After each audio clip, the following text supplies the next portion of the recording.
Sanibonani ekhaya lamaphupho. Phuthuma kuYouTube wethu uzofica seliphendulekile iphupho lakho search sichaza amaphupho. Namuhlanje sizokhuluma ngokuphupha amagundwane. Ukuphupha igundane elimhlophe kuchaza inhlanhla, okungaba inhlanhla yemali, umcebo, ibusiness.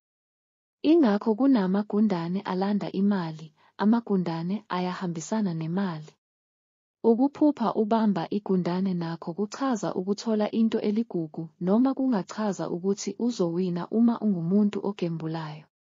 Uma ushadile uphupha igundane elimhlophe, kungachaza ukuthi izinto zakho emshadweni zizohamba kahle. Ukuphupha igundane endlini kuchazani?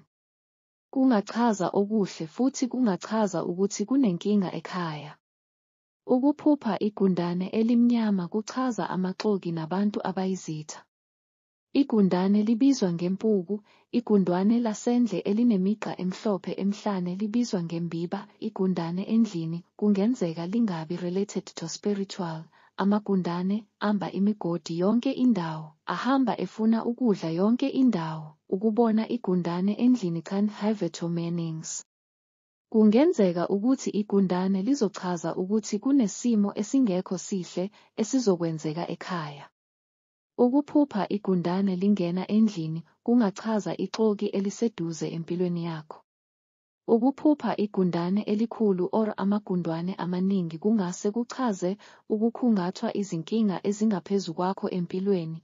Amagundane amancane amaningi angachaza ukwanda kwezinkinga zakho. Uma umusha kule channel bengicela ushaye subscribe, uphinde ushare nelink. Siyatholakala ku TikTok sichaza amaphupho. Usibhalele ku-inbox sikunikeze inamba ongabuza kuyo amaphupho njalo ekuseni. Nisale kahle.